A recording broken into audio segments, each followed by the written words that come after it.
Well, thank you very much for having me here. I will talk about the topic value investing. The richest man in the world, the richest investor of all times, he must have a certain trick, a certain quality that he uses to be so successful. And I'll try and give you a little overview on what he does and how he became so successful. But let's take a look at a normal investor. And start with the simple questions. It's taken from a study from the Wall Street Journal, one of the most renowned publications on finances and investing. Imagine you take the biggest experts of the Wall Street Journal. They're writing every day about finances, highly educated people. And they take a guess on how their stocks would go. You'd probably get a very good guess, wouldn't you? And then, on the other hand, imagine you have a little dartboard, and you have like the stocks on the dartboard, and then you take a dart and you pin it on the board. Or even better, you blindfold yourself and then pin the dart. Or even better, you blindfold the monkey that pins the dartboard. Who would win the competition? The monkey. And why would the monkey win the competition? He chooses an average of the stocks and he doesn't make the mistakes that the other people do. And what are the major mistakes that an institutional investor does? Well, first of all, they are under very much pressure because they have institutional investors in the background, so they have to make a lot of movement of their stocks, of their portfolio. And this means you have a lot of sales, a lot of buys, which always cost money. Imagine if you buy only once, if you buy and sell only once per month, 12 buys and sells, 12 times commissions. And this is already very, very hard to gain on the stock market.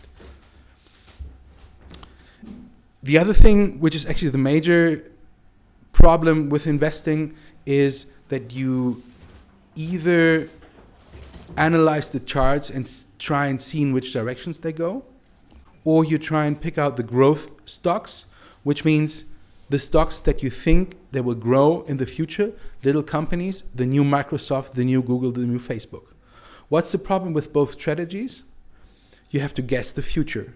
And guessing the future is always a pretty hard thing. What does value investing do different? They don't predict the future. They analyze the facts, how they are. And simplified said, the strategy is to take a company of a certain value that has a cheaper price and then buy it and wait till the market brings the price up.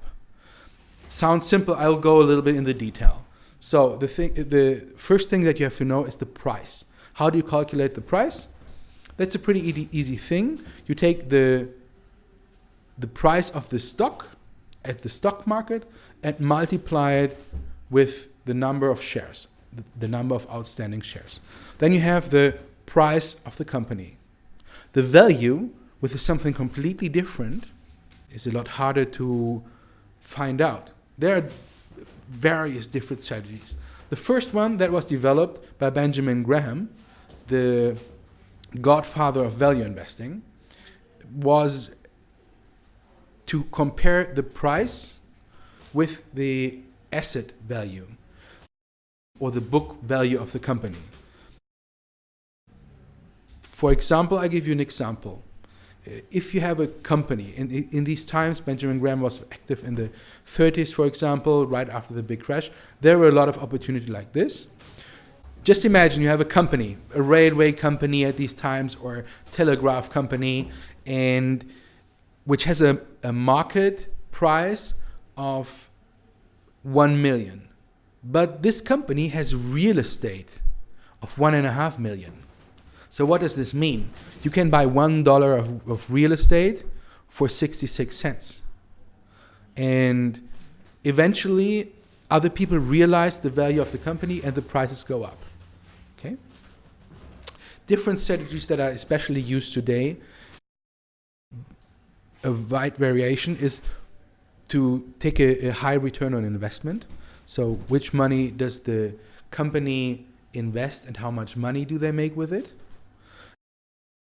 Very, very good price per earnings. So you take the wins, you take the gains, the earnings of the company, and compare it to the price. The same you can do not with the earnings, but with the sales. You can do it with the assets, as I already said, and actually with a various amount of factors. This goes so high that one professor from Chicago has an amount of 71 different factors to figure out the value of the company. Of course, I have to say, there is no value of a company.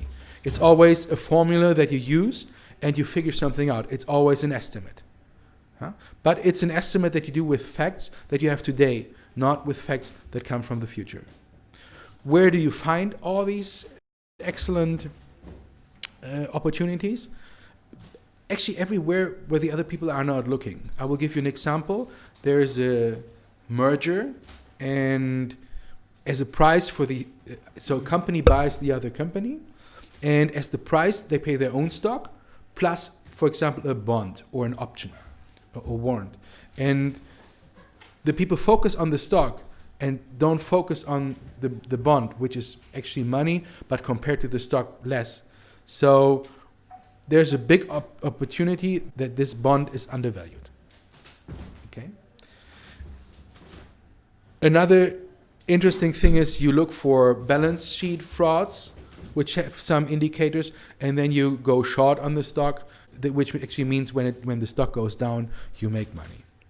So, in my opinion, to put a final word, I think that if you want to do active investing, then value investing is the only reliable way to long-term gains. And now we have time for a few questions. Yeah, Rodrigo? Sorry. At the beginning you talked about for the richer guy of the whole war or the whole history, who was that millionaire? The question was, who was this richest man of the world I talked about? Yes. That was Warren Buffett. He's the most known disciple of Benjamin Graham and majority owner of Berkshire Hathaway company, which made, if you would have invested in the going public at $64,000, you would now have $10 million, which means 750,000% gain. And he has invested more.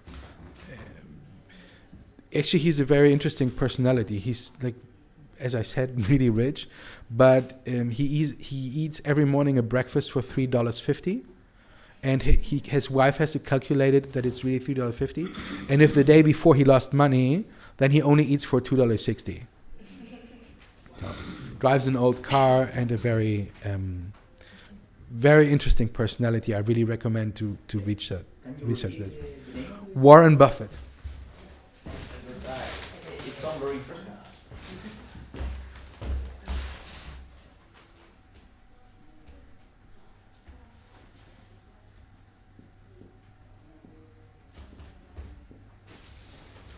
Thanks. Next question. Alex. Close to the end of your speech, you mentioned how value investing is the most reliable way of making money long term.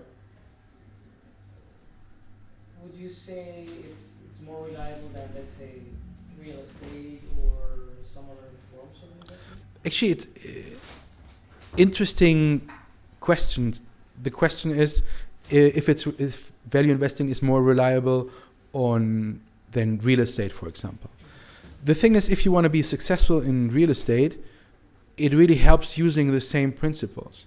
Because if you want to invest in a house and the price is higher than the value, then it's very probable that you're going to lose money. And if it's the other way around, then you're probably going to make money. The same principles you can use actually in every market with a tradable good, that is inefficient. So where it's not all the information available. Yeah, it would not work on oil because the oil price is fixed, and when you have a barrel of oil, you can sell it for this price, but not lower, not higher. But it would also work for bonds, for example. So the time is over. Thank you very much. It was fun being here.